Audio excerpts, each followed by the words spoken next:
Tehran ನಮ್ಮ ಆವಿಷ್ಕಾರ್ news. Iran ಸರ್ವೋಚ್ಚ ನಾಯಕ ಆಯತುಲ್ಲಾ ಅಲಿ ಖಮೇನಿ ಹತ್ಯೆ ಕುರಿತ ಅನುಮಾನಗಳನ್ನು ದೂರ ಮಾಡಿರುವ ಇರಾನ್ ಸರ್ಕಾರಿ ಮಾಧ್ಯಮ ಐಆರ್ಐಬಿ, ಅಮೆರಿಕ ಮತ್ತು ಇಸ್ರೇಲ್ ಜಂಟಿ ಕಾರ್ಯಾಚರಣೆಯಲ್ಲಿ ಸರ್ವೋಚ್ಚ ನಾಯಕ ಮೃತಪಟ್ಟಿರುವುದು ನಿಜ ಎಂದು ವರದಿ ಮಾಡಿದೆ. ಖಮೇನಿ ಹತ್ಯೆ ಕುರಿತ ಡೊನಾಲ್ಡ್ ಟ್ರಂಪ್ ಧೃವೀಕರಣ ನಿಜವಾಗಿದೆ. ಹೌದು, ಯುಎಸ್ ಇಸ್ರೇಲ್ ವೈಮಾನಿಕ ಕಾರ್ಯಾಚರಣೆಯಲ್ಲಿ ಇರಾನ್ ಸರ್ವೋಚ್ಚ ನಾಯಕ ಆಯತುಲ್ಲಾ ಅಲಿ ಖಮೇನಿ ಹತ್ಯೆಯನ್ನು ದೃಢಪಡಿಸಿರುವ ಇರಾನ್ ಸರ್ಕಾರಿ ಮಾಧ್ಯಮ ಐಆರ್ಐಬಿ, ದೇಶಕ್ಕಾಗಿ ಹುತಾತ್ಮರಾದ ಖಮೇನಿ ಅವರನ್ನು ಇರಾನಿಯನರು ಎಂದಿಗೂ ಮರೆಯುವುದಿಲ್ಲ ಎಂದು ಶ್ರದ್ಧಾಂಜಲಿ ಸಲ್ಲಿಸಿದೆ. ಇರಾನ್ನ ಸರ್ವೋಚ್ಚ ನಾಯಕ ಹುತಾತ್ಮರಾಗಿದ್ದಾರೆ, ಆದರೆ ಅವರ ಆದರ್ಶ ಮಾರ್ಗದಲ್ಲಿ ಮುನ್ನಡೆಯಲಿರುವ ಇರಾನ್ ಜನತೆ ದೇಶ ರಕ್ಷಣೆಗಾಗಿ ತಮ್ಮ ಹೋರಾಟವನ್ನು ಮುಂದುವರೆಸಲಿದ್ದಾರೆ. ಖಮೇನಿ ಅಜರಾಮರ ಎಂದು ಇರಾನ್ ಸರ್ಕಾರಿ ಮಾಧ್ಯಮ ಐಆರ್ಐಬಿ ಕಂಬನಿ ಮಿಡಿದಿದೆ. ಯುಎಸ್ ಇಸ್ರೇಲ್ ದಾಳಿಯಲ್ಲಿ ಖಮೇನಿ ಕುಟುಂಬದ ಸದಸ್ಯರ ಸಾವು ದೃಢಪಡಿಸಿದ್ದ ಇರಾನ್ ಮಾಧ್ಯಮಗಳು ಈಗ ತಮ್ಮ ಸರ್ವೋಚ್ಚ ನಾಯಕನ ಹತ್ಯೆಯನ್ನು ದೃಢಪಡಿಸಿವೆ.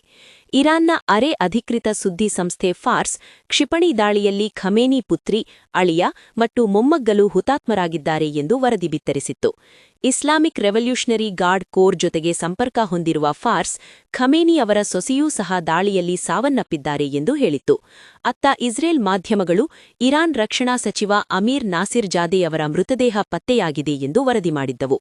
ಈಗ ಇರಾನ್ ಸರ್ಕಾರಿ ಮಾಧ್ಯಮ ಐಆರ್ಐಬಿ ಆಯತುಲ್ಲಾ ಅಲಿ ಖಮೇನಿಯವರ ಸಾವನ್ನೇ ದೃಢಪಡಿಸಿದ್ದು ಇರಾನ್ ದುಃಖದಲ್ಲಿದೆ ಎಂದು ಹೇಳಿದೆ.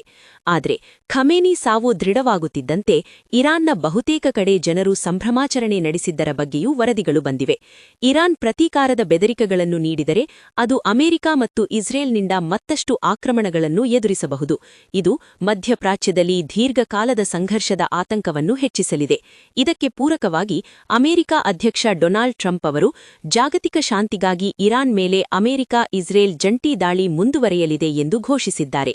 ಸದ್ಯ ಖಮೇನಿ ಹತ್ಯೆ ದೃಢಪಟ್ಟಿದ್ದು ಅಮೆರಿಕ ಅಧ್ಯಕ್ಷ ಡೊನಾಲ್ಡ್ ಟ್ರಂಪ್ ಮತ್ತು ಇಸ್ರೇಲ್ ಪ್ರಧಾನಿ ಬೆಂಜಮಿನ್ ನೆತನ್ಯಾಹು ಅವರು ಖಮೇನಿ ಮೃತದೇಹದ ಫೋಟೋ ನೋಡಿದ್ದಾರೆ ಎಂಬ ಇಸ್ರೇಲ್ ಮಾಧ್ಯಮಗಳ ವರದಿಗಳು ಕೂಡ ನಿಜವೆಂದು ಸಾಬೀತಾಗಿವೆ.